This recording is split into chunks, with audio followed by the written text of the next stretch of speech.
This is your host, Jason Snellgrove, and I will be your guide as we journey down the road to pleasure hunt or hitting the long trail to those great comp hunts. This is the Coonhound Collective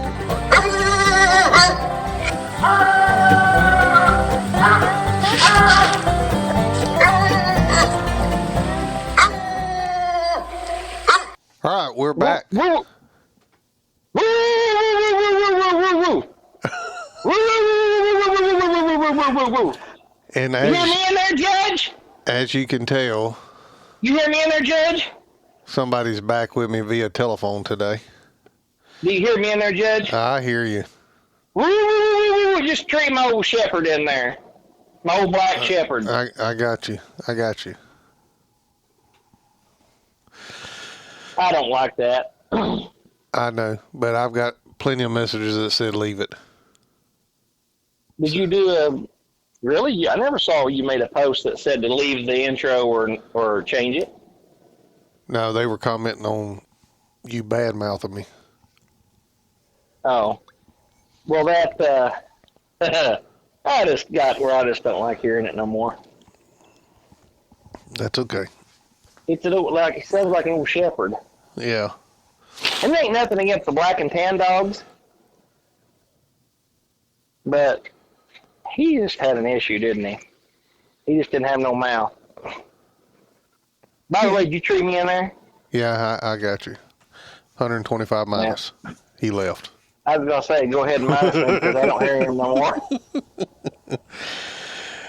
Well, Anyways, what's going on? It's Saturday mid-morning because I think both of us probably ain't been long got up because we probably ain't been long got home. Yeah, I didn't. I ain't been up very long, and boy, I got up. And I told my wife, said, I'm hungry." And she got up and fixed me quail eggs on some toast and some homemade white gravy on top of that. So. And I've been drinking some coffee, so if you have to, I might have to mute you and, take a break for a little bit. Maybe. If I do, you'll know why. But anyway, we have to run through the border. This probably ain't going to work, but we're going to do our best to try to keep this one short. And because I know it's Saturday, we both got stuff to do. But we're going to talk some dogs, some hunting.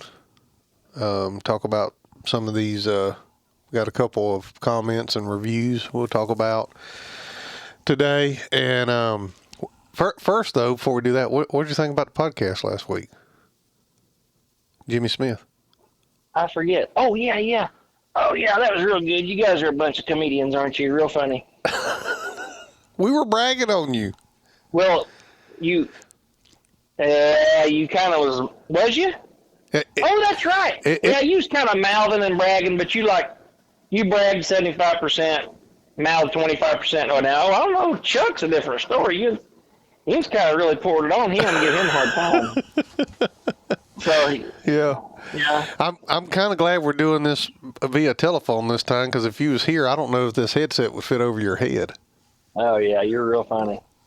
Probably swole up. Yeah, I kind of enjoyed it. Yeah, I couldn't believe it. I went back. I backed it up and listened to it again. Jimmy said you was going to be playing it like boom boom music at the red light. I couldn't believe what I was hearing. I'm like, wait a minute, what did I just hear? Yeah. Now he did give Chuck. Usually just mouthing me. He gave Chuck a hard time, that's for sure. Boy, he did. Yeah.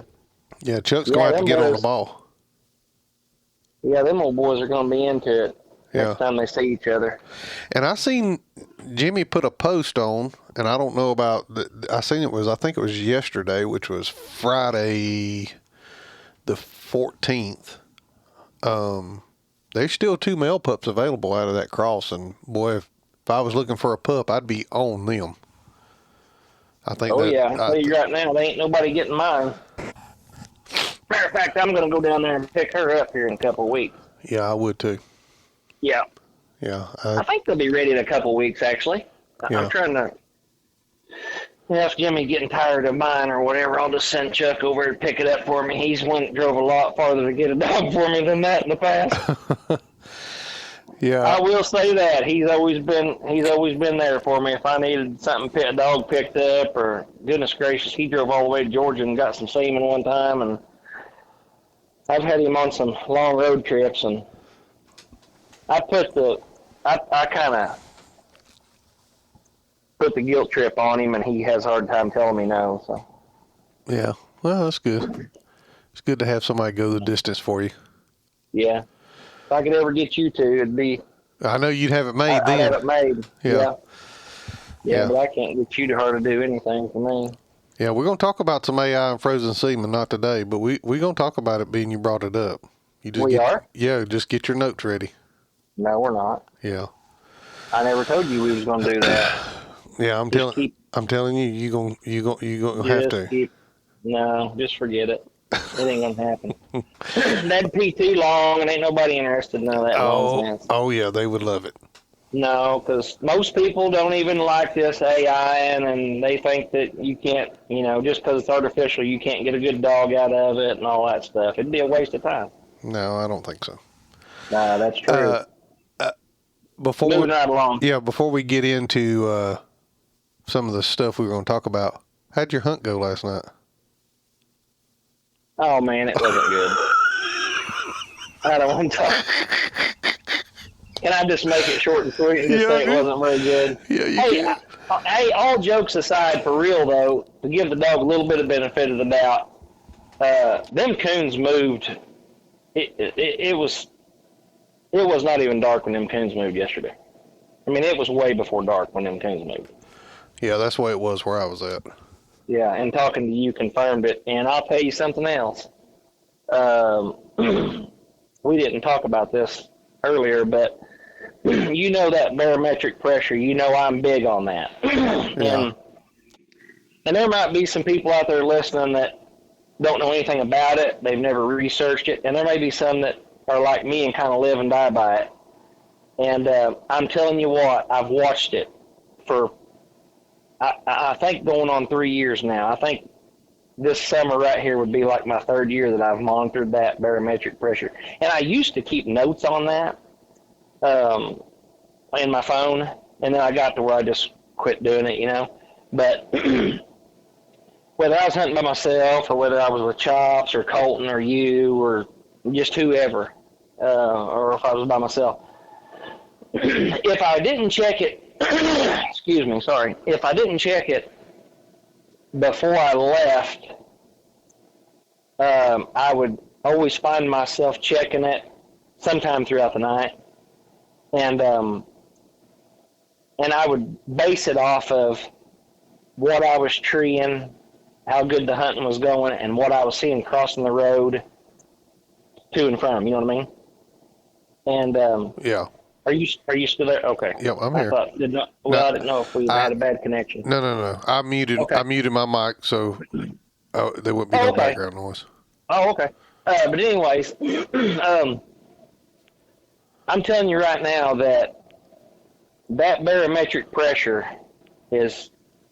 I'm serious. You can just live and die by it. And I don't know. A lot of people may not believe that there's anything to that, but I'm telling you what, I've been convinced. And I'll tell you what, when I was watching that a lot, Chops, he was with me a lot of times there. That I think it was in the fall when I started doing that about 3 years ago, and we was hunting quite a bit, and I would tell him, and he wouldn't. You know how he is. He don't say a whole lot, and he wouldn't never say, you're full of it, or there's something to it, or there's not. He just didn't have an opinion, and so every time we'd go, I'd check it.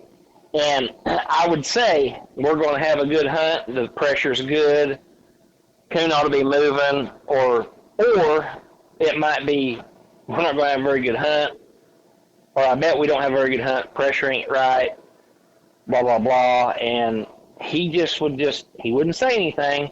But boy, after about, I don't know, maybe a month, it took a while, we got ready to leave one time, and he said, because it would turn out the way that barometric pressure was telling us. I mean, it was like on the money. It was like a done deal every time. It was just crazy. Huh. And I said, and I'd ask him, like, am I losing my mind, or is this just a fluke deal? Did he say or do you yeah? really think there's something to this? And he would just say, I don't know. I don't know. And I could answer the losing my mind thing. Moving right along here. And anyways, I'm just ignoring you. But he one night he said, you going to check that pressure? Because we was driving, He goes, you going to check that pressure on your phone? And I said, oh, yeah. I said, I can. And I looked over at him and I said, wait a minute, you ain't never asked me that before. And he said, well, it seems to kind of run true, It's.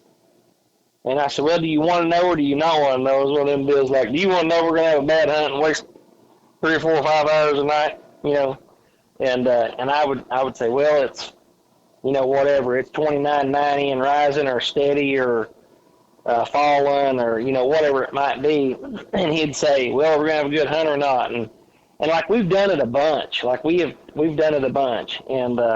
And I would play that little game in my own mind when I was by myself. I would check it, like I say, before or after. But I'm going to tell you right now, if you're listening and you've never checked up on the barometric pressure on movement, because, usually when deer are moving, you see a deer and rabbits and stuff like that, your cooner stuff moving too.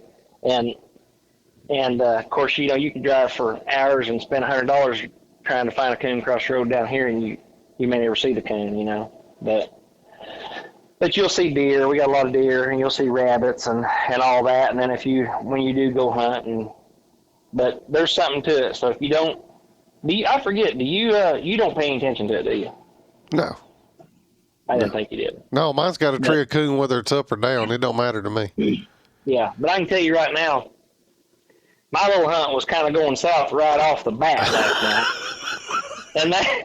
And so I was like, I wonder what the pressure is. And I checked it. Wasn't good. All that rising and higher pressure was before I'd ever even turned loose. And I thought, and I had been seeing some coon, I was telling you about going to my buddies up there and messing with my horse and coming out. And I'd come out at dark or just a little bit before dark. It wouldn't be dark. And I was seeing some coon down there. He's got a litter of kittens down there at his barn. And I was seeing them, early. And then just what little bit of hunting I've been doing, which ain't much. Them coons they're moving before dark, and then they're moving again late, Yeah. And so by the time I got to this last tree last night, I stepped in. I knew when I told you, when Chops gets tickled and laughs, and he's really tickled, like you'll hear him laugh, you'll hear the noise out of his mouth just a little bit at first, and then you look over at him, and he's laughing so hard that you can't hear him laughing, but his face is turning red. Yeah. And when I told you last night that I got in a nest of ground hornets and I'd got stung, I don't know how many times, and I was mad, sweaty, and I was headed to the house, I heard you just a little bit chuckle, and then I could hear you kind of that wheezing like you're doing. And all of a sudden, your air kind of changed, and then you really went to laugh, and I thought, oh yeah, I knew you was going to really think that was funny. Yeah. But I was backing up. I'd seen the coon, and then I went over and leashed the dog up, and I was videoing because I knew you wouldn't believe it. So I went over there and I was videoing him, and I was backing up to try to get on try to find the coon, and was videoing, while I was videoing, and I all of a sudden something just whack hit me, and I thought, damn, what I do, back into Greenbrier or something, and that thing just went to, how it'll get hot, and when you get stung, how it'll do. And I was like, golly, I got hit by a hornet or a wasp or something. And I had my light on red, and then bam, I got hit again.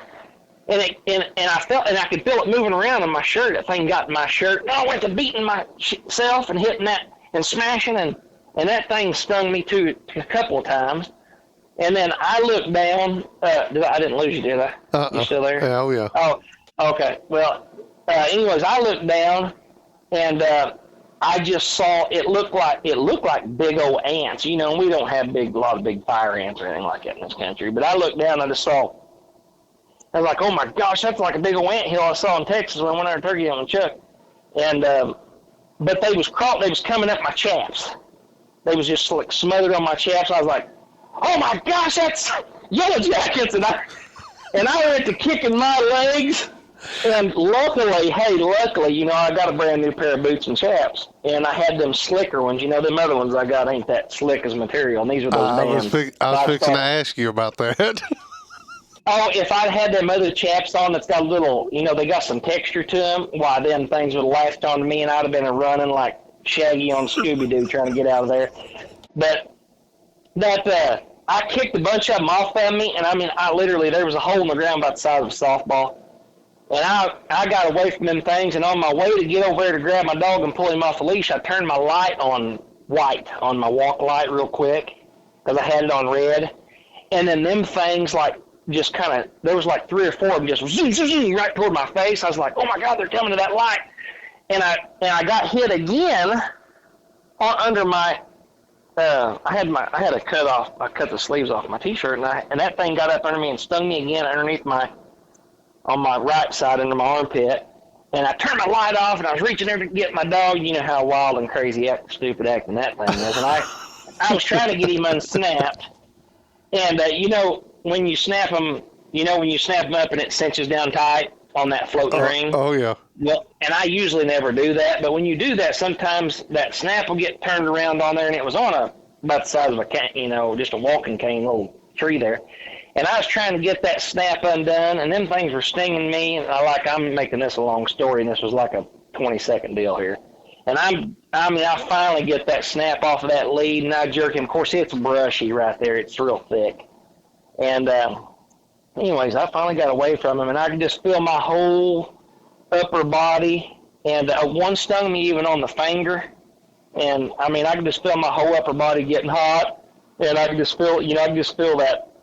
You know, that stinging poison, whatever it is, but and I got across the branch, and then I kind of chuckled, and I was like, oh man, I cannot believe if somebody had been with me, if you know, Colton or you or Chops or somebody had been with me, you guys would have really had a good laugh out of that deal, because it is funny now thinking about it. When you was backing up recording when it stung you, was you still recording?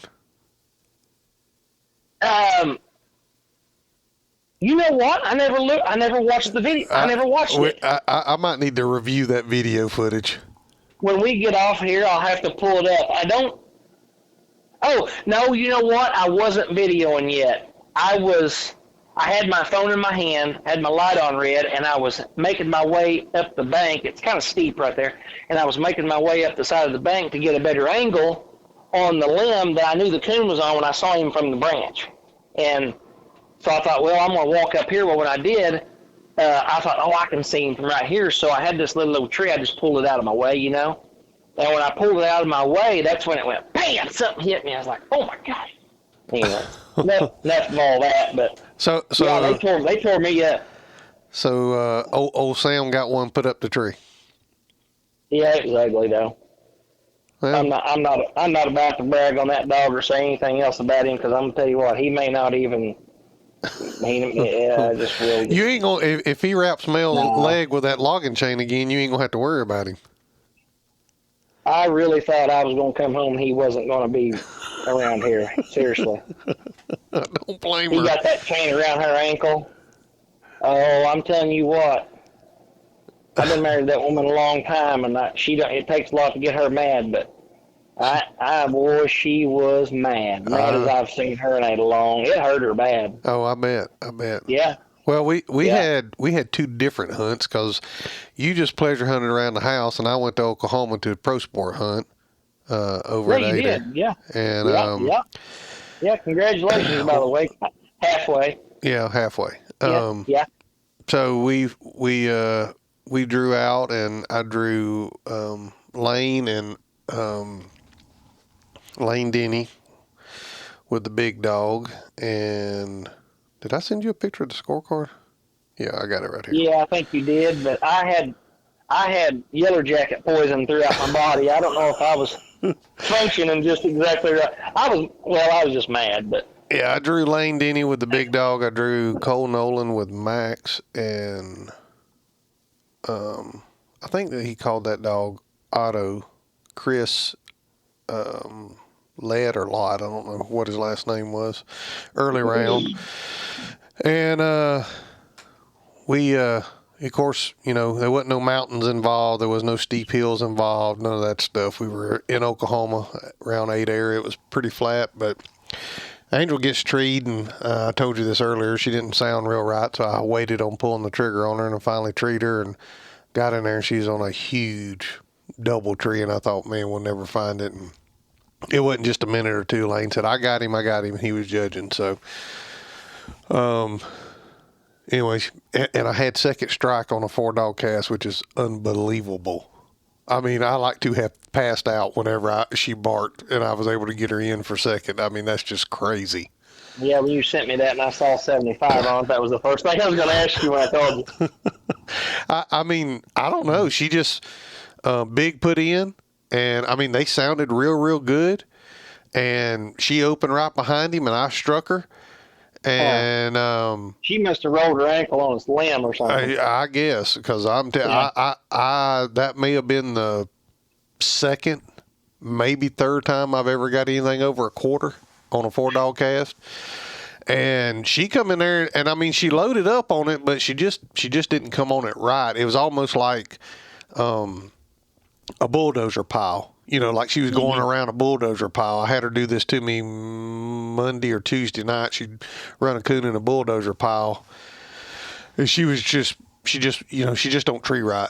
So, anyway, going there, plus me up. The one little dog covered me, got a quarter. And, we recut.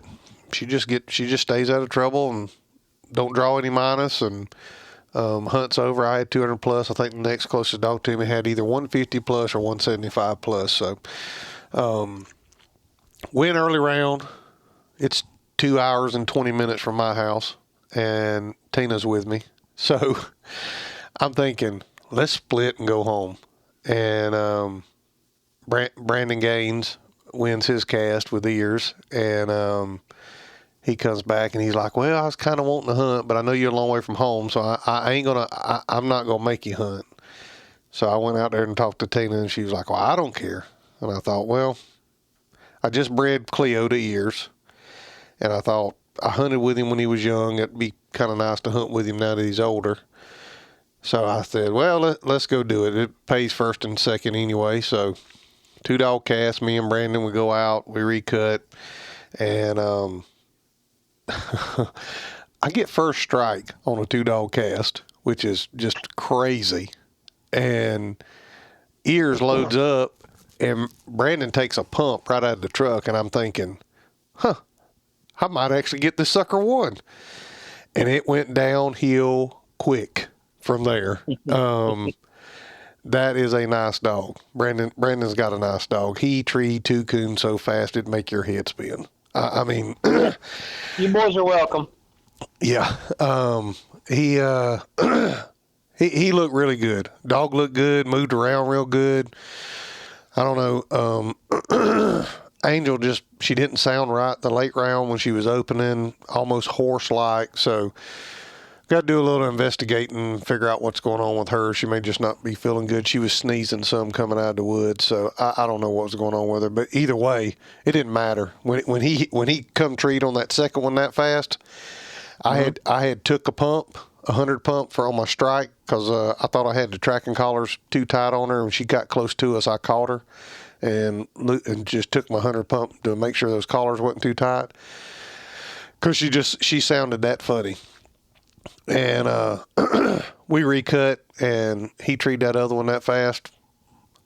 I thought, if she gets even near me, I'm catching this dog. We're going in the truck. I'm too far from the... there ain't no telling what he would have scored. There was coons in there. I mean, they had coons. And he was treating them quick, fast, and in a hurry. So congratulations to Brandon. Dog looked good. I appreciate them guys putting us in some good hunting. And it was flat. Did I mention it was flat? I'm talking tabletop flat. Oh man, bet that was nice. Yeah. The only hill there was the dry creek bank we had to slide down to go across. Other than that, it was flat. So yeah. Congratulations, Brandon. I tell you what, I wished I wished you would have waited before you was going to breed Cleo, but, you know, you've got a pretty good habit of breeding dogs at the wrong time always.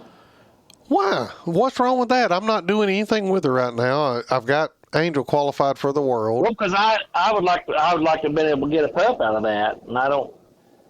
You know how I like to space them out and stuff, and I don't know that I'll be. Well, you may have to. May have to move a pup. Well, I know one that after last night might going to get moved. I can tell you that, to China. Well, you'll have room. I mean, them things ain't due to be born till September. They won't be ready till midwinter, so you'll be all right. You said they're due to be born when? 1st of September. So, yeah. I like to breed them and get it out of the way so I can see what kind of. You just go. I'll tell you what. I got an idea. You just turn mine loose up there. Okay. If I decide to get one, and just let mine run loose, and I'll just come and get it whenever I get time to rotate one through. Okay. Just let it run loose. Okay. Well, okay. I actually, she's bred to ears, and I'm really excited about that and getting a pup out of it. I'm probably the one that is in trouble here because I also bred her to Rowdy, and I can tell you we're gonna have to DNA those pups, and if there's any out of Rowdy, I'll be keeping one of those also. So, just, Rowdy's got some age on him. It's, you know how it is when dogs get old and it's hot, and they ought to be loud out of either one of them because she's loud and both of them's got good mouths on them. And, they ought to be nice dogs for sure. She is loud. That's for sure.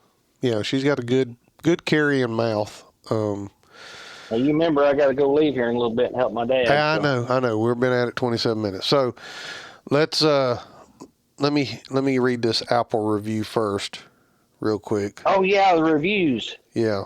Get your review ready. I'm gonna pull this Apple review up first and get it read. I've only got one on here, and I haven't figured out. You only got one review? Yeah. I mean, I got some messages and stuff too, but actual review, yeah. I've only got one on Apple. Says, good work from the collective. NC Coon Hunter 51. I'm assuming that means North Carolina. The Coonhound Collective is one of my look forward things to listen to each week. I enjoy listening to Jason Snellgrove talk about the sport of hunting and getting big money on the podcast to bring more laughter to the podcast. Keep up the good work. Oh, that's nice. Finally, I get mentioned. They bragged on. That's what I said all about. They bragged on you. I didn't want to steal all your thunder. Yeah, I appreciate it. I got one here from the. I don't know where this came from. Oh, is this an Apple? And this one here is from Dr. Fauci. No kidding. That's Dr. Fauci. What did he have to say? Said that he said he heard the podcast, and that's all it says. And he says, "I plead the fifth." And he didn't have anything else to say about it. Dang. Yeah, he said, I listened to your podcast, and then it was like, and then his next thing just says, I plead the fifth. So I don't know whether he likes it or not, Jason. Yeah. But anyways, who cares? Yeah, we don't care. I thought that was weird. Yeah. Have you got another one? I was trying to dig through here. I know Clayton Bollinger sent me Clayton sent me a text message, I believe. Yeah. Yeah. Clayton said, glad you are back doing well, listening to your podcast while heading to vacation. I'm sure his wife and kids were loving that. Oh, and Clayton said, keep the intro. Oh, I'm going to have to get a hold of him. Yeah. Something ain't right. He must mean, he thinks that, well, he's mixed up. Yeah. He's saying keep the intro like all the good music that Daniel and them provide, but He's probably not talking about that dog. Yeah, right. Did you have any Do you more? think I got one of the, let's see, Logan Harpole. I'm not sure how you pronounce his last name. Says, the joy and the laughter that you all bring me for listening to this podcast is awesome. I really enjoy everything that you all do. Here's a video of a little female that I hunt. She is off of Seth Ish's Repo Dog. Anyways, appreciate that. And I had another one. I thought you screenshotted one and texted it to me also. Hold on here. Let me go back.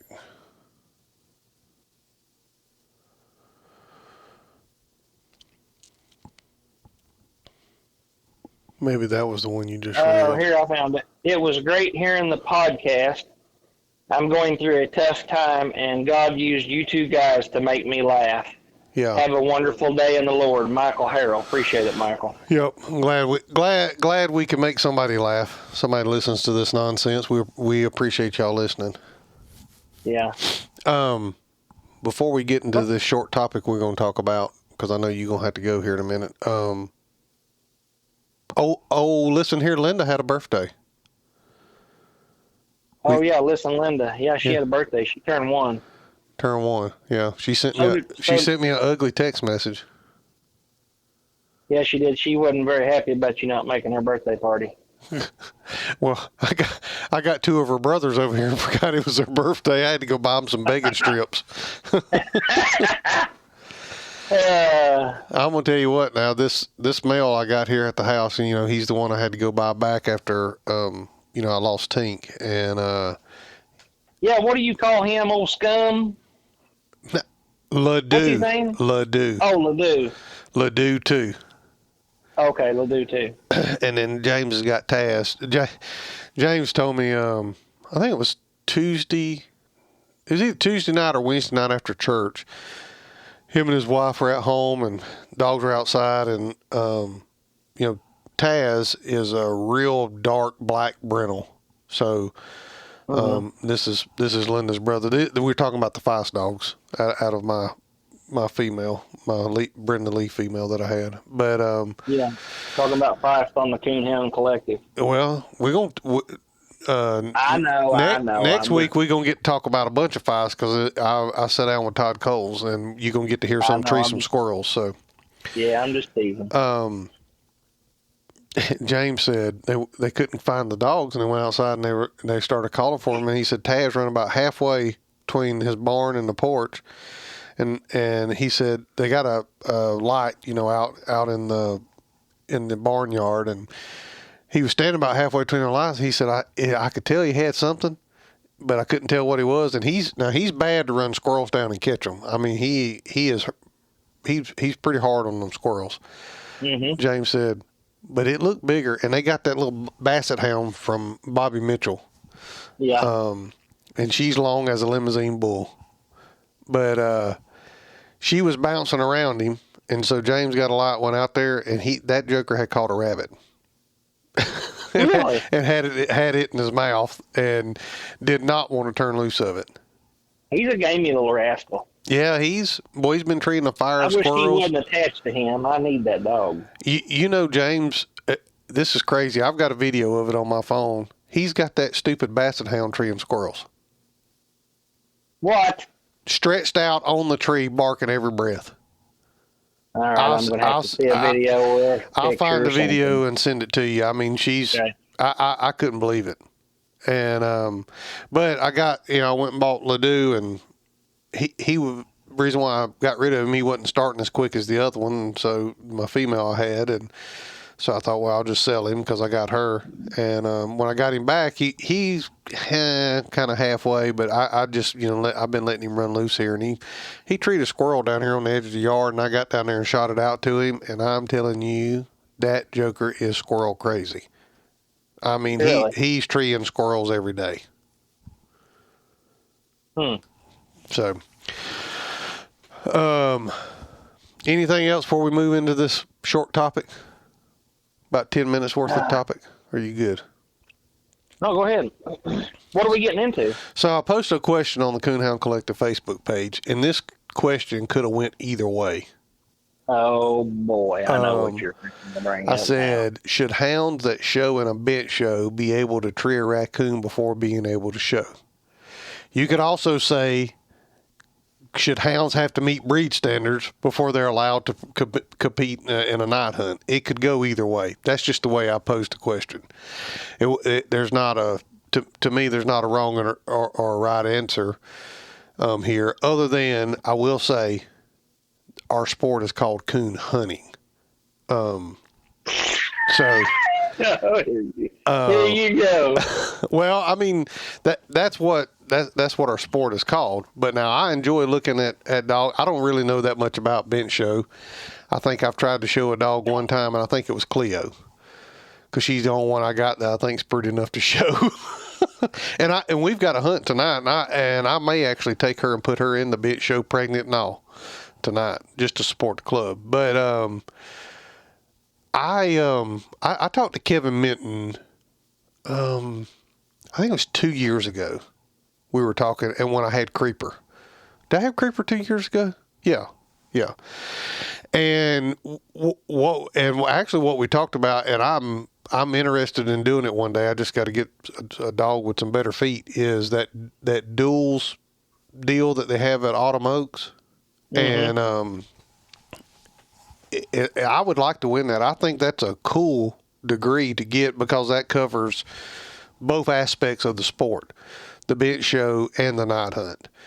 Now, I don't know nothing about bench showing, so somebody else is going to probably have to show the dog for me to be able to win that part of it. But, I mean, I can hunt the dog at night. And that's what me and Kevin had talked about. He had talked about, showing the dog for me and me hunting it or whatever. So, but, boy, some people got upset on Facebook about this. And I didn't mean to get everybody all up in arms, but I mean, they got upset, especially the bench show folks. I mean, man, the bench show folks keep our UKC hunts alive at our club. We appreciate them. That's the reason why. Yeah, here you're giving them a hard time. No. It could go either way. I'm not giving them a hard time. We put on a handler of the year deal with an embroidered jacket for our bench show and our night hunt people, but we done it mainly for the bench show people because they've supported us so well. You just might as well just go ahead and put Bobby Mitchell's daughters on them jackets and names just ahead of time, because they're going to win them. Yeah, she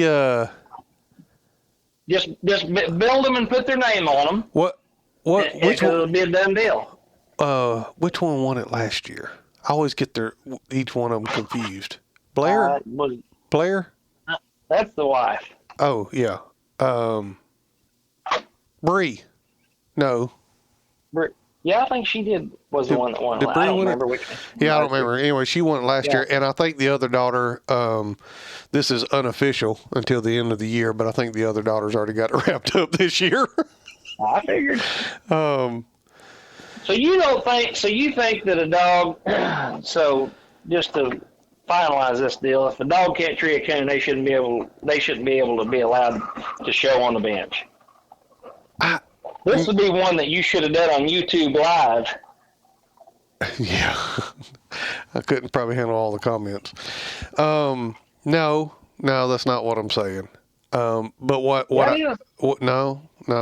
I am saying is, I don't think that those dogs that are hunting at night every night, like I'm hunting Angel, and showing against a dog that don't hunt at night, that is put up and clean and stuff like that, I don't think that's the same type of dog. You're wanting an even playing field. I'm just saying, I don't know I just don't know if a dog is winning because it may be cut up or whatever. I don't know how, because I mean I some of these bench show judge, I hear them, boy, that one's slick and pretty, and well, that's not supposed to matter. I know it's not supposed to matter, but it's kind of like. But I'm telling you, it does. They've said that for years, and that's not. It's kind of like the babbling rule. You need good judges to put a stop to it. You need good bench show judges to put a stop to it. It should be equal, and the best dogs should win. And I'm gonna tell you what, when Bobby Mitchell shows up over there, them dogs are set up and they look good. I mean, they set them up and they are good looking dogs. I'm not saying that anything bad about anybody's dog, because all the ones that I see, they do look good. I'm just saying there shouldn't be any demerits because the dog is skin up or, in really good physical hunting shape or, whatever. That's all I'm saying. It should be equal playing field. And and like I said, it is no different than that, babbling rule. If you had good judges to enforce that, and everybody would stand with the judge and help them enforce it, you'd put a stop to a lot of that. All right, here I'm gonna go through here and pick some comments, and there were some good ones on both sides. I'm gonna start with who I hunted against last night, Brandon Gaines. He had a comment, and there were some pretty good replies to his comment. And now I don't know a whole lot about squirrel hunting. I know just enough to get myself in trouble about squirrel hunting, but I don't know nothing about no other type of hunting with dogs. But Brandon says, I think, yes, beagles have to. Why not every other hunting breed? And why not show an X-breed dog? I know they don't have a breed standard, but set a high weight and conformation, ears, tail, feet, hip, coat, whatever on them. Color should be the only variant. It's hounds crosses, not Heinz 57 crosses. If they can't look like a hound, they shouldn't be considered a hound. Another reason single registers should be brought back just needs strict inspectors that don't let flaws in the breed. Now, Brandon brought up something there at the end, and I'm actually going to do a podcast with, we're going to talk to Brandon, and one, I'm going to talk to our good buddy Nick Williams in one, Mr. Ed Bates, and I've got a commitment from Alan Gingrich for UKC side of it, and about these X-bred dogs and the crosses and why they're becoming popular and stuff. So, but do you know anything about beagles? I guess, does beagles have to hunt and then show, or do you have any idea? I think I'm not 100% sure, but I think they do show some beagles. I see them set them up. I just don't know. I just don't know about that. I don't know this guy. Do you know Jeff Philhauer? Do you know that name? I don't. Okay. He's an English dog guy. He's an English dog man. Yeah. I don't know that I've ever met him and shook his hand, I don't think. But I think I've talked to him on the phone. Well, this is a little lengthy, but this was you better be making it non-lengthy. Okay, well this was his comment back to Brandon. He said, when I was on the board member of the UEBAL back in the early 90s, I was an inspector for single registration. We opened the files for 4 months each year, if I recall. We had strict rules to make sure these hounds weren't going to be determined to be the breed detriment to the breed, including the hound must be ball mouth on track with a complete changeover to chop on the tree. They must be open mouth, not silent. And you brought this up the other day. Might be surprising to young hunters that it was illegal to hunt steel mouth dogs in any breed for UKC hunts back then. I mean, I thought that was interesting because we just had a conversation about that. About the scorecards. He said most of the rules were more towards ability in the woods rather than looks on the bench. The hound being inspected had to show me a coon in an hour. No dens were acceptable. Two of the cornerstones to many of the lines of dogs we hunt was Ed Bates' Spec Dog, a walker transferred into the English breed, Roland Dickey's Bashir Blue Boy 2, most commonly known as Junior, or JR. JR was half walker, half English, and Eugene Boyd's famous Boyd's Little Joe is another single register dog that had a major impact in the English breed. The English hunters and breeders were breeding for ability, not looks, and it was by selective crossing good males to good females, no matter if they were blue ribbon bred, single registered, or transferred. The walkers, black and tans, red bone, blue ticks, and plots started pushing their qualifications to be single registered more towards appearance as bench shows become more popular. A lot of stud dogs backed up to females with champion degrees on the bench to sell puppies. Many of them females were worthless in the woods, and their offspring were only weakening their breed. That's very apparent now, as top hounds from those breeds are hard to come by, except for the walkers having much higher numbers of breeders that breed only for ability. And if one turned out worthy of showing, that was icing on the cake. My point is, do away with crossbreds and open the files to single registration again, and let breed best to best and improve the coonhound breed in general once again. I think he has a pretty good point there. For sure. I don't know him, but maybe I need to reach out to him and have him on one where I'll do that discussion about the X-bred. Yeah, you could. But yeah, there was a lot of comments. I mean, Ron Bailey's, one of his suggestions was must have 3 cast wins before moving up to Grand. And I'm assuming he's meaning Grand Show champion. There was some other comments. Let me back up here. Tom Fleming says, well, good confirmation that a hunting hound makes a really big difference in long-term health and ability to perform in the field. It's not the most important thing, because if the dog won't hunt, it doesn't matter, but why feed an ugly dog? There are plenty of good-looking ones that will hunt just fine, but appearance should never be the deciding factor in breeding. I watched it destroy the Catahoula breed with the fur mommies breeding for leopard, spotting, and glass eyes with no regard for performance. Interesting. There was another one on here I wanted to touch real quick. What's your thoughts? Leave them alone. Let them show. Who cares?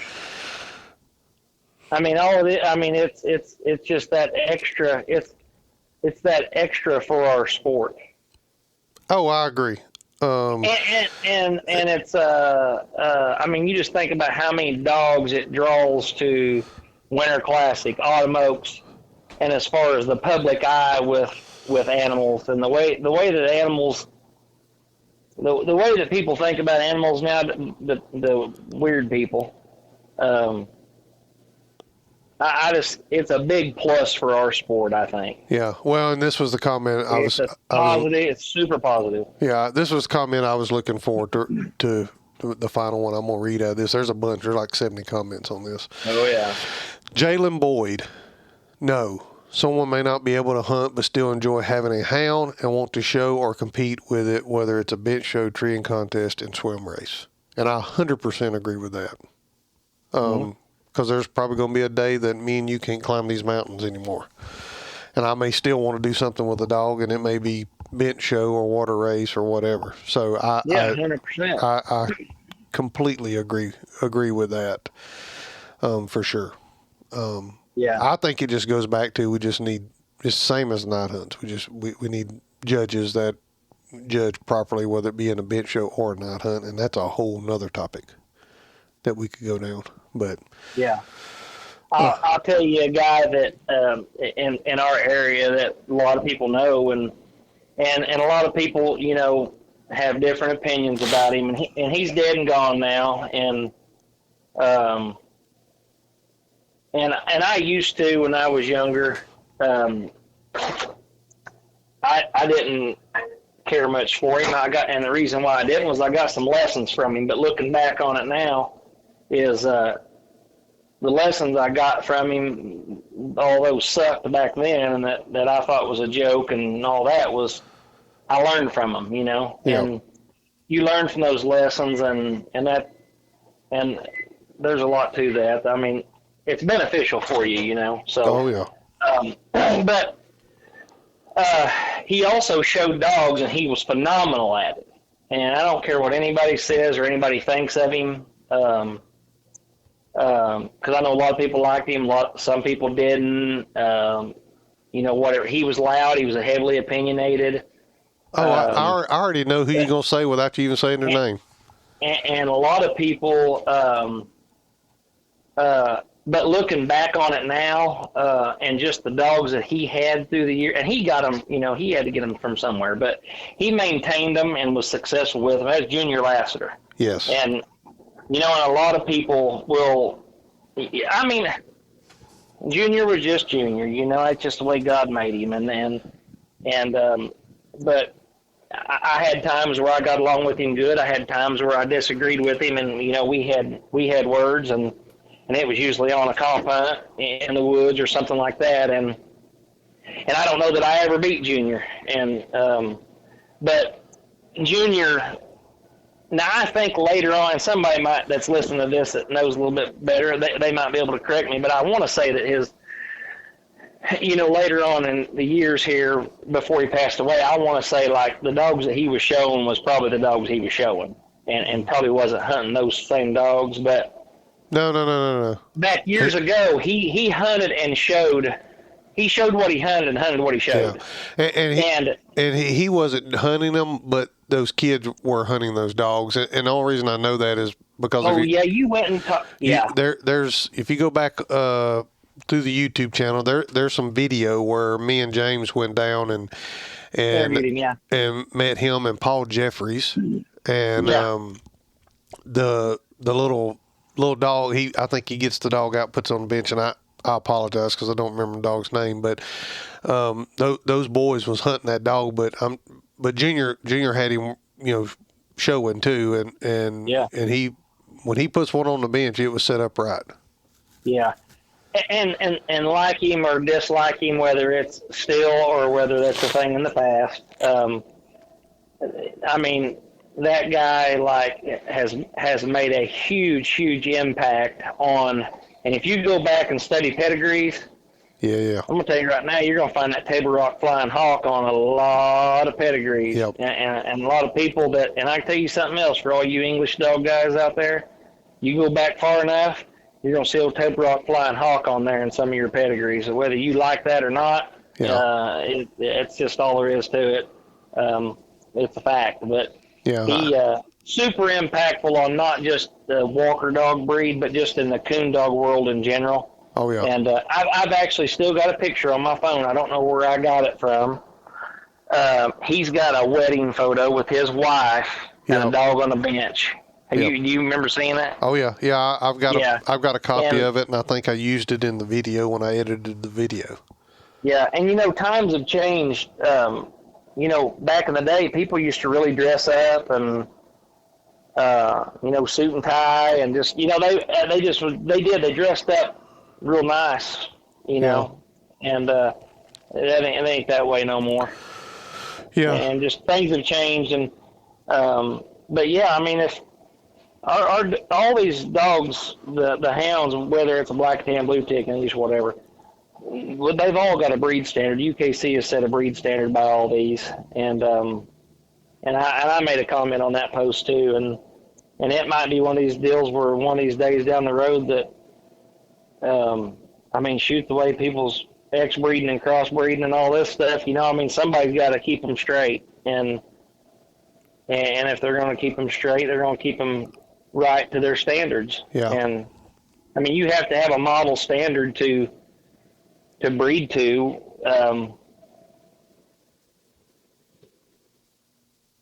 for body type, ear and leg and feet and everything, skin, coat, eyes. Who's to say give us 20 years, we're going to have a bunch of hair lip, one blue eye, one red eye, 3-legged, 2 inches of hair going off the back of the tail, down low, 6 inches up, and tail curled over the back, and hair lip, whatever, and cow hawked in the back, beaver footed in the front, and legs, feet 4 inches long on a 40-pound dog. You know what I'm saying? Yeah. So, anyways, just leave the bench show people alone. Let them show. Yep. Oh, you said. I agree. Me and you may have to resort to that here in the future. I got into that show a little bit years and years ago, and we had bench shows at our club, and I would show, and then one thing led to the next. And Russ, he had raised a really, really nice female. I don't even really remember what she was out of, and she was and that was in the May's, what was her name? Blue Sugar Babe days of that blue tick that, I think Amanda Alexander ended up getting her hands on that blue female, and they won a pile with that dog. But that was kind of back when I was showing that little English dog that Russ had that I showed. I took her to Autumn Oaks, and I felt like that I didn't get a very good look, and I thought I should have. I made the final cut and all that, and I mean, and I was just thinking that, talking about Junior, if Junior would have been handling that dog, yeah, he probably, I probably would have won the English side of that thing. Yeah. Just for the fact that I didn't know what I was doing compared to what Junior could have done with that dog on the bench. And, yeah. And that's another thing of being a good handler and all that. And so I had fun. Me and my wife went up there, and it was a good. Matter of fact, I think that was the first time I'd ever went to Autumn Oaks, and if I remember right, I think that was in 2000, because I've still got that old T-shirt that I bought it when I went up there. And anyways,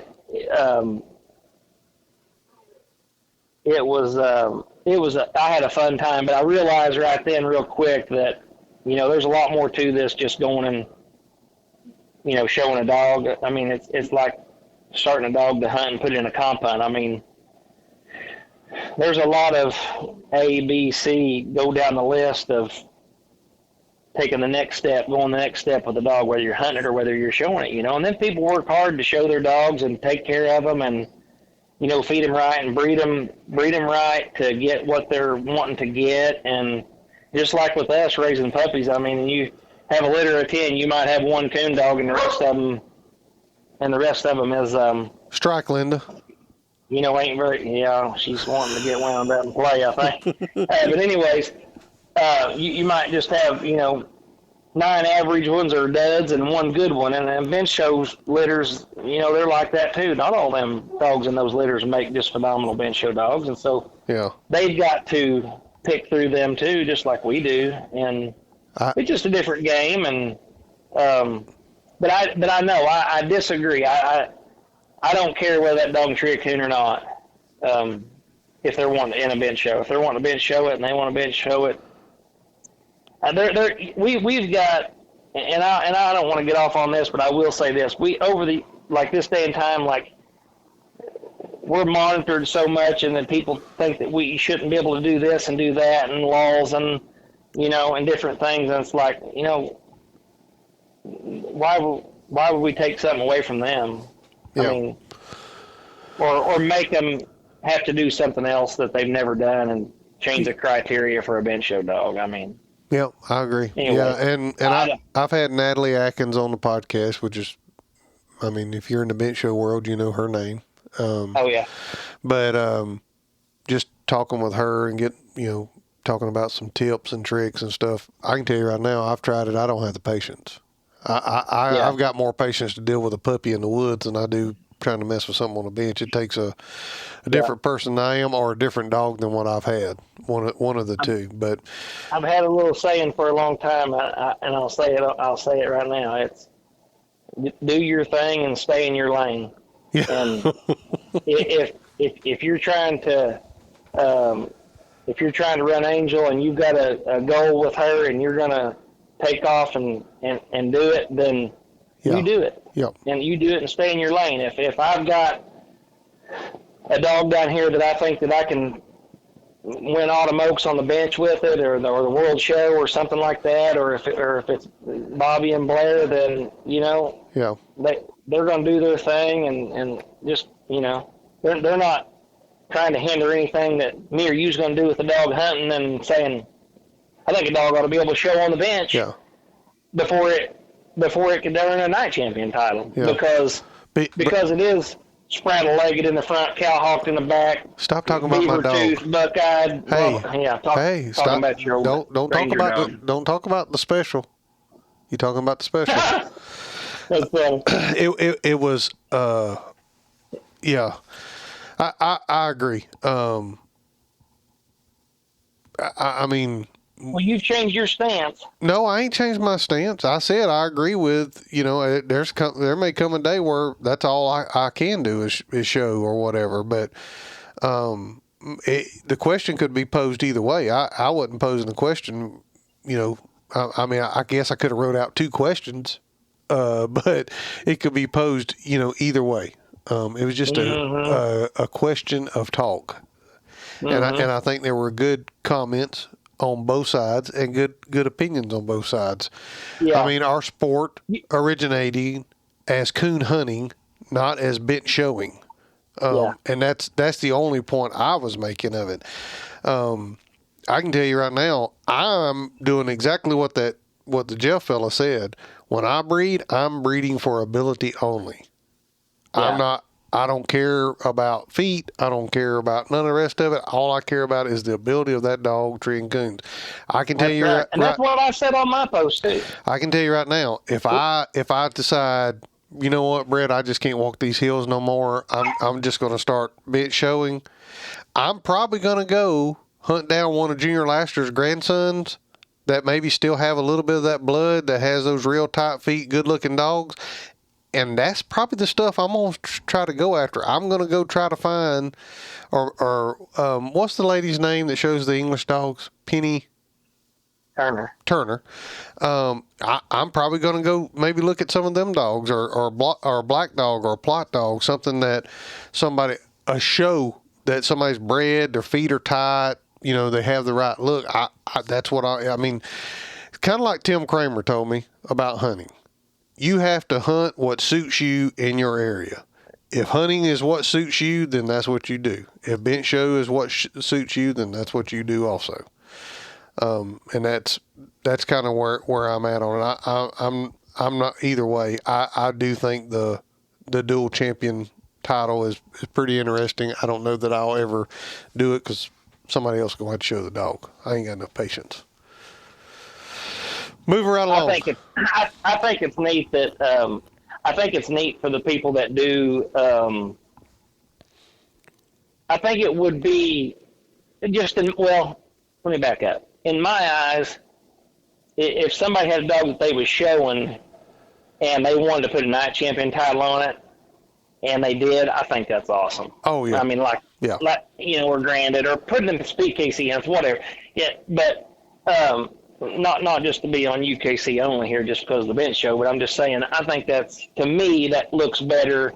Like if you had a dog that done that, like it would look better in my eyes of your dog. So, and it's just like when, and then you've got, another thing is, and we've talked about this when we talked to Sabrina and Buddy, but you've got national level type dogs and you got local level type dogs, and so like at your local coon hunt, back, when I first started hunting, I mean, we had bench show and a hunt, and like, even though I didn't really know a lot about the show and didn't know a lot about hunting in the beginning anyways either, but I was more into the hunting as a young guy than I was the showing, but I always wanted to get there and watch the bench show because I wanted to be a part of it because there was dogs there, and it was a hobby, and it was a competition. Somebody was going to try to beat the other person and all that. I wanted to have the better dog. And so the competition side of it I love. And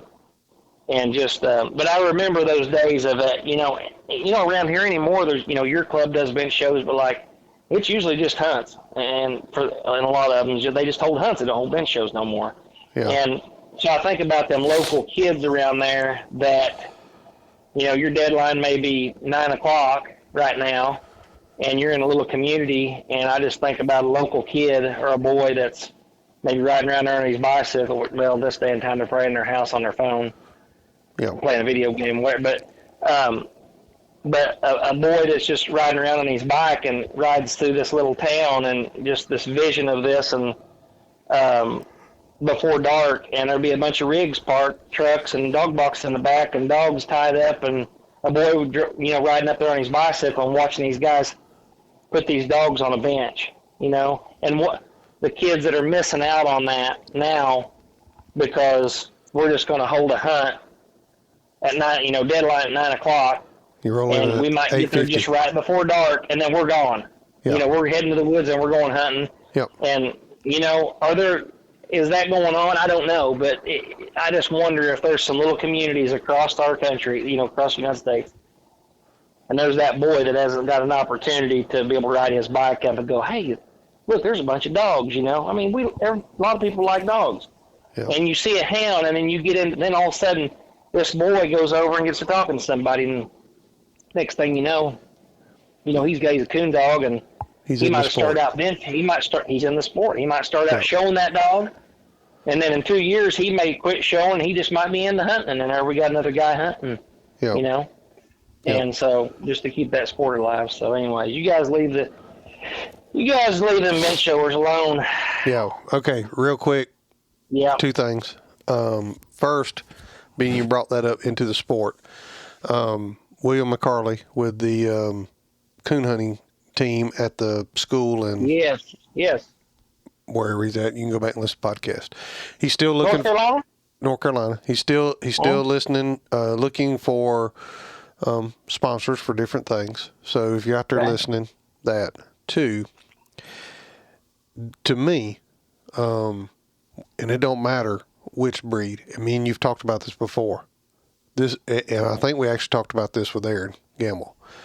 This is the perfect opportunity for a breed association to reach out to him and promote our breeds to those kids at that school. I truly believe the English breed is not needing to promote to me. I'm already hunting English dogs.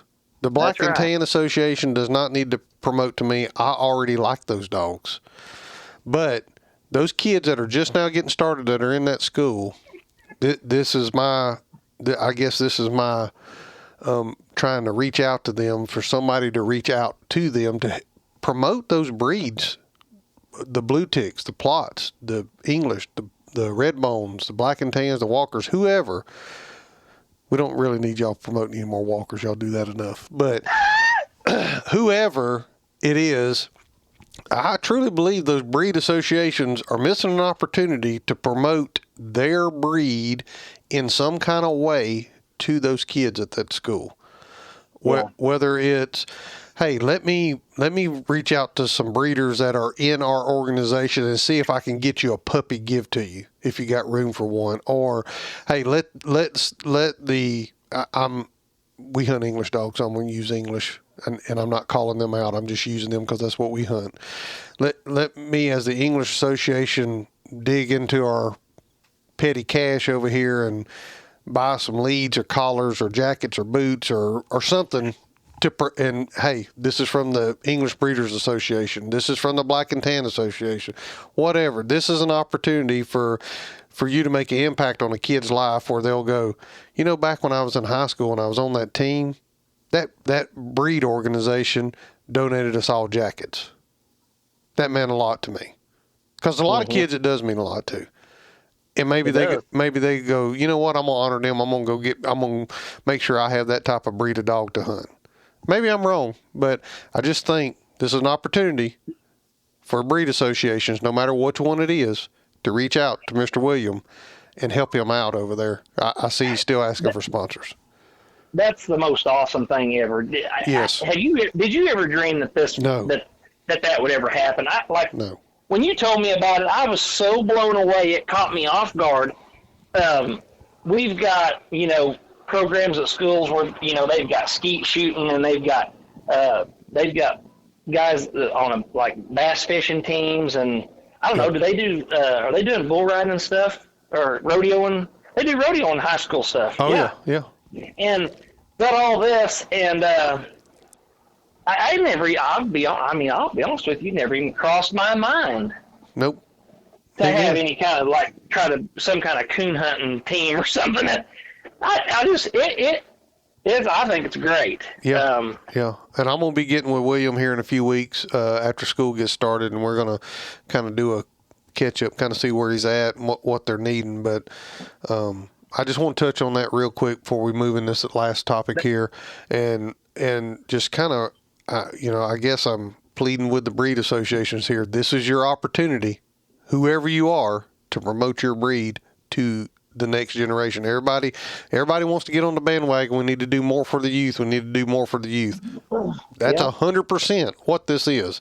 It's a small part of the world over there with 11 or 12 team members that a breed association could really get behind and push and push your breed towards those kids.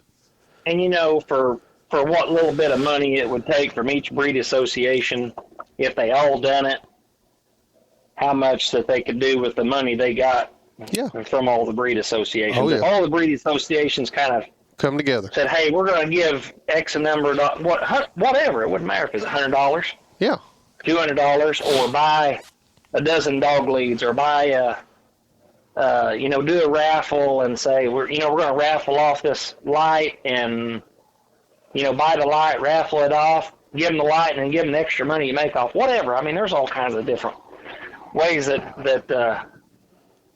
maybe that's what me and you need to do. Maybe me and you need to come up with a little idea or some kind of way to help them out. Do that and help out, and we'll just get together and just put our whatever ideas together and funds or whatever resource me and you can drum up together, and maybe we need to do something and just, somebody's going to have to kick it off and make a domino effect out of it and help them out, because I think it's awesome. Yeah, I do too. I think it's awesome. Yeah.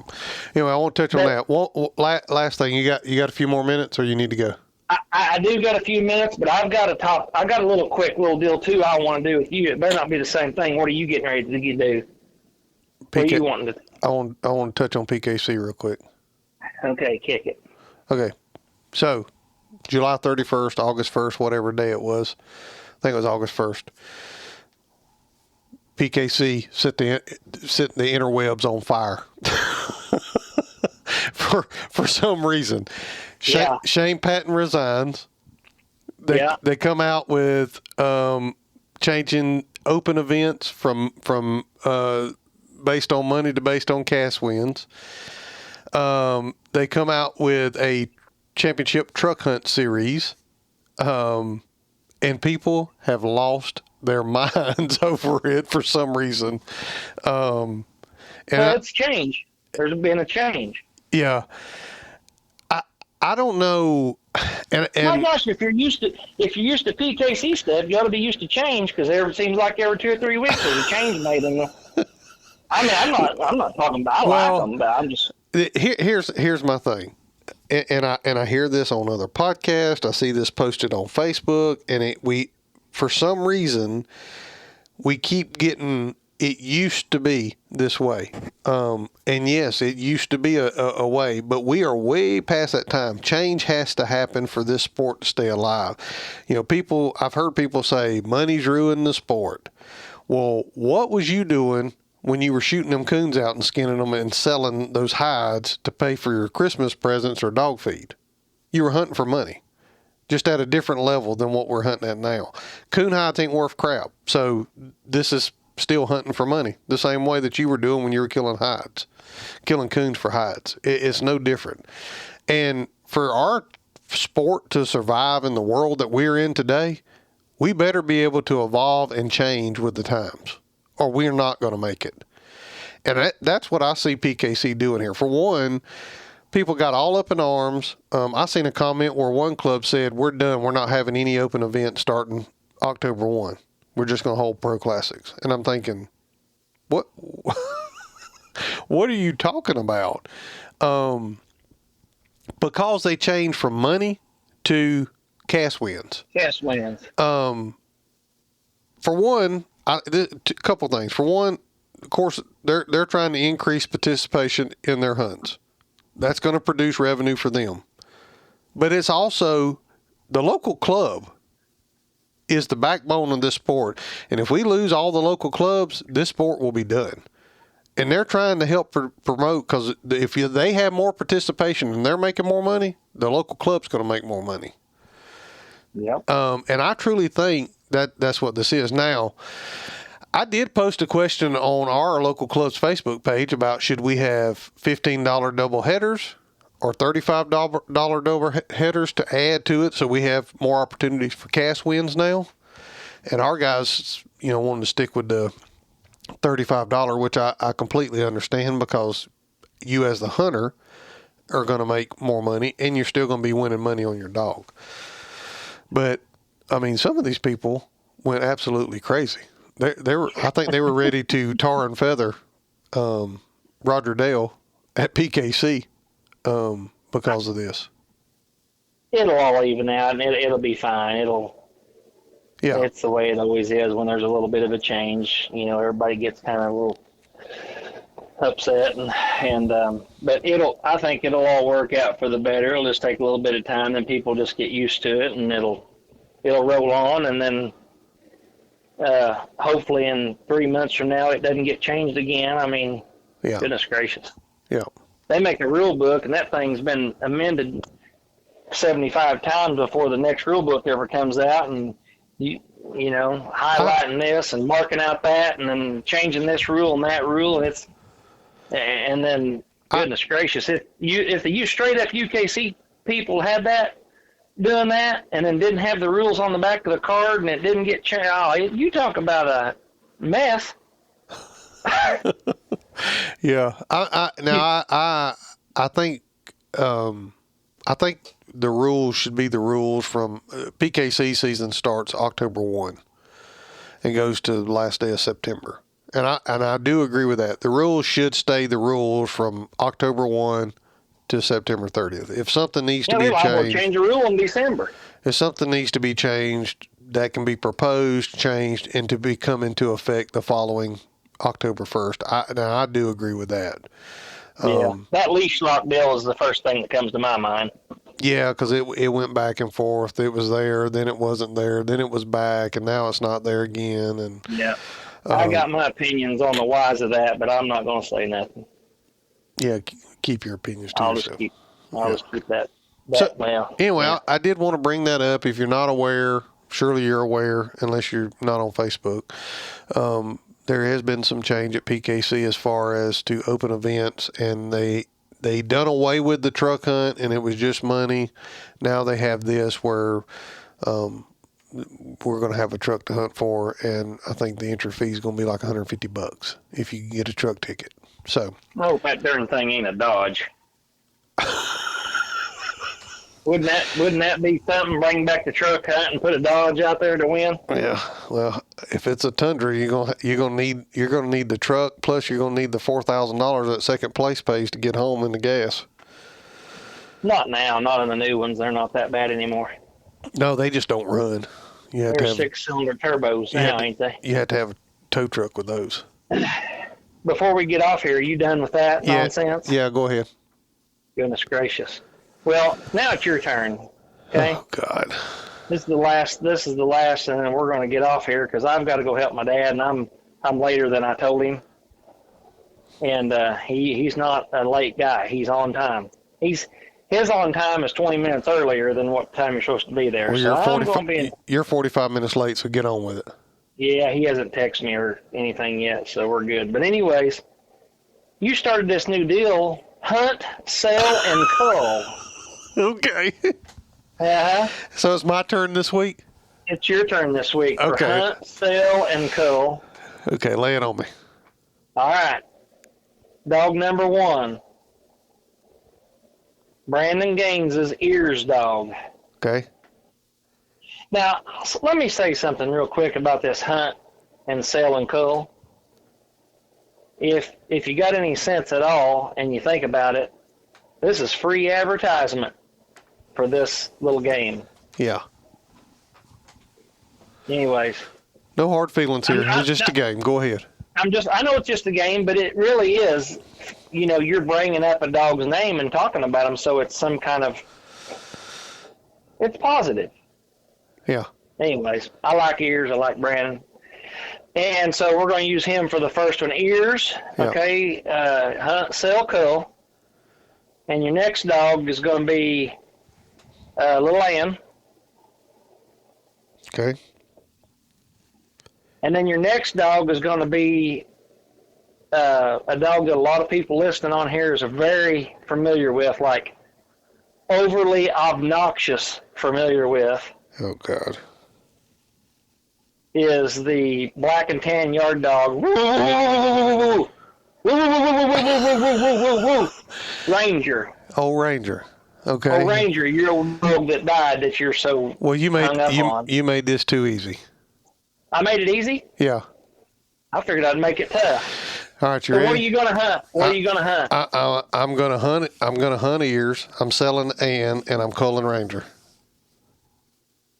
I'd never dreamed that. I own a small business. This is a business decision. Yeah, that's true. Ears is up and coming. I think he's Yeah. going to go places. I think he's a nice dog. I love the way he moves around and hunt. Yeah. You can get a fortune for Little Ann. And I can make a bank on Little Ann, and that old black and tan probably wasn't never going to be at the caliper. Either one of them was, so he's got to go. As much as I liked him as a personal dog, this ain't personal. This is strictly a business decision for me. I didn't think that through just right. I done that. Yeah, that's 100% business decision. I forgot about you. You're so business minded. I wasn't even thinking about that. I should have known better. I thought I was going to make it tough on you. Yeah, hunt ears, sell Ann. See, I can sell Ann and then turn around and push ears in the hunt. Yeah. So and then you could cull Ranger. It wouldn't matter. He's already dead. Yeah, he's already dead. So I'm gonna have to go dig him up, cull him, and then go rebury him. Yeah. So, all right. Well, that's awful. That's awful. We shouldn't talk like that. We said 30 to 45 minutes. We've been here at it for an hour and 20. So I guess we better get off here. That's ridiculous. Yeah. Yeah. So appreciate y'all. Have a good weekend. Yep. See y'all next week. Good talking to you, Japan. Thanks for wasting half of my day. You're welcome. I'm glad I could help. Okay. See you. Okay. Bye-bye.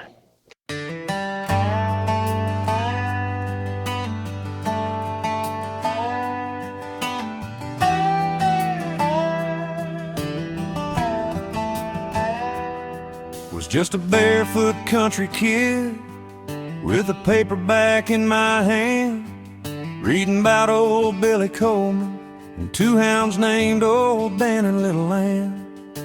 I dreamed about those Ozark ridges and a moonlit autumn sky. I never knew that story then would become the reason why. Now I punch a clock like everybody, trying to make an honest pay. But when that quitting whistle echoes, my heart's already miles away. There's a dog box in the back of the truck, coffee in a weathered cup. I check that tracking system one more time. Tonight we're turning one loose. We're the collective, not because we hunt the same.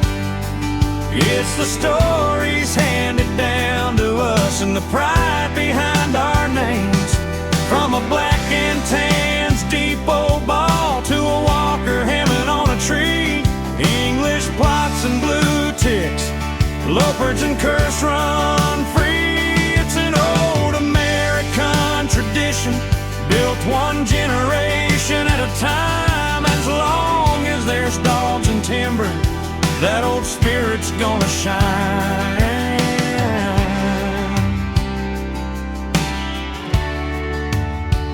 We're the collective.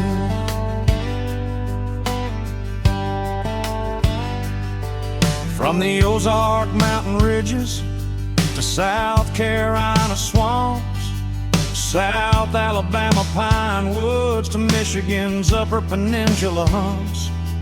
Different tracks beneath our boots, different stars above our heads, but every old tailgate tells the same stories about the good dogs now long dead. You'll find old men around the tailgate, coffee warm and weathered hands, talking about a cold-nosed hound like he's still loose in the timberland. The race lasted near 3 hours. He never once backed down. Those old stories grow a little bigger every time they're passed around. Then one old hunter looks looks at a young boy with a grin beneath his hat. He says, son, these woods don't owe you nothing, but they'll give you more than that. Take care of your dogs, take care of your friends. Respect the land beneath your feet. And when your hair turns gray like mine, you pass this on to the next one you meet. We're the collective, a family you don't have to find. Just turn a good dog loose one night, and you'll know it in your mind. From the Ozarks to Carolina, from South Alabama's pines to the hardwoods of Michigan, we're all walking the same line. An old American tradition still alive beneath these stars. As long as one hound's still treeing, we'll remember who we are. Some of us first found these woods in the pages of an old book. Then life gave us our own hounds, our own gravel roads, our own stories. Every one of us was Billy Coleman, at least once in our lives. Now it's our turn to keep the collective alive.